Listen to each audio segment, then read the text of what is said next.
yang saya cintai dan saya banggakan, rekan-rekan dari media, pada siang hari ini saya akan menyampaikan kompres.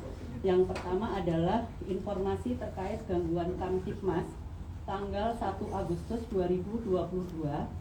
Secara umum, tren gangguan Kamtibmas mengalami kenaikan sebanyak 644 kejadian atau 92,8%, yaitu pada hari Minggu tanggal 31 Juli 2022 sebanyak 694 kejadian, sedangkan hari Senin 1 Agustus 2022 sebanyak 1.338 kejadian, dengan rincian kejahatan sebanyak 1.308 kejadian, pelanggaran tindak pidana sebanyak 1 kejadian, dan gangguan terhadap ketentraman atau ketertiban sebanyak 2.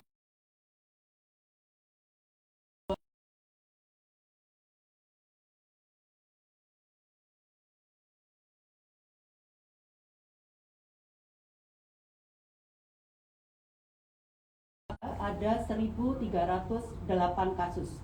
Apabila dilihat dari tren jenis kejahatan yang menjadi catatan kepolisian, ada 5 kasus kejahatan yang jumlah kejadiannya tertinggi, antara lain pencurian dengan pemberatan sebanyak 92 kasus, narkotika sebanyak 89 kasus, curanmor roda 2 sebanyak 52 kasus, pencurian dengan kekerasan sebanyak 20 kasus, dan pemerkosaan sebanyak 5 kasus.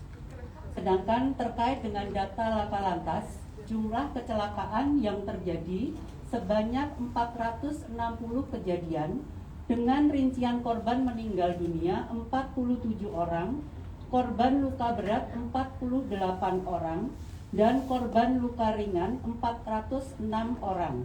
Adapun kerugian material sebesar Rp641.100.000. Kedua, terkait dengan update kasus Binomo. Kegiatan Unit 5 Subdit 2 dalam pelaksanaan tahap 2 di Kejaksaan Negeri Kota Medan, perkara Binomo, pengembangan dari tersangka utama atas nama FSP selaku orang yang mengajarkan Ika bermain trading via aplikasi Binomo serta memiliki hubungan bisnis dengan Ika.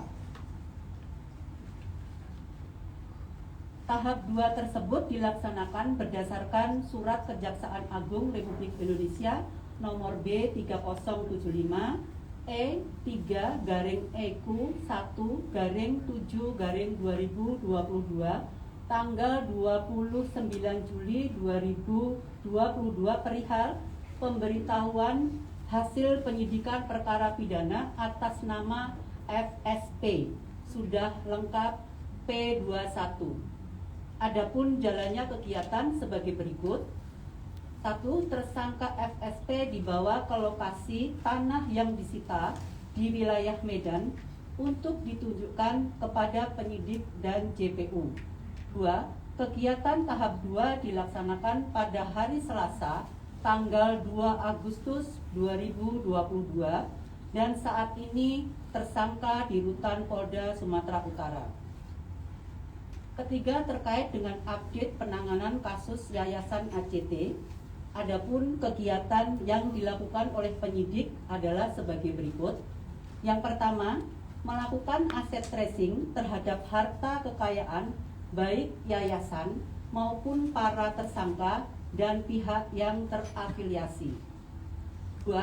Penelusuran 843 rekening dari informasi PPATK terkait rekening 4 tersangka A, Ika, HH, dan Nia, NIA, Yayasan ACT dan afiliasinya, serta pihak lainnya. Status rekening tersebut dilakukan pemblokiran lanjutan oleh penyidik sesuai kewenangan dalam Undang-Undang TPPU. 3. Berdasarkan hasil rapat koordinasi di Kemensos, penyidik akan melakukan klarifikasi dan penelusuran 777 rekening Yayasan ACT untuk mengetahui rekening mana yang terdaftar dan tidak terdaftar di Kemensos sebagai rekening resmi yayasan. 4. Penyidik juga telah bekerja sama dengan akuntan publik untuk melakukan audit keuangan Yayasan ACT. 5. Data terbaru, penyidik berhasil mengamankan blokir sejumlah dana yang tersisa sebesar 3 miliar di beberapa rekening Yayasan ACT. Selain itu ditemukan dana sebesar 5 miliar rupiah yang juga akan dilakukan pemblokiran. 6.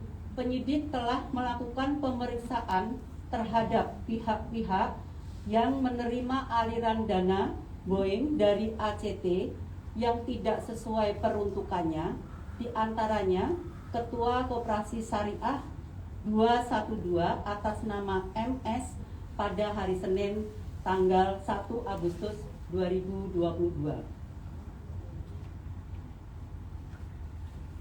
Kemudian keempat, update penyidikan kasus asuransi Wana Arta. Penyidik Unit 3 Subdit 5 Dittibideksus Polri telah menetapkan 7 orang sebagai tersangka dalam perkara terkait PT Asuransi Jiwa Adi Sarana Wana Arta dengan uraian sebagai berikut. 1.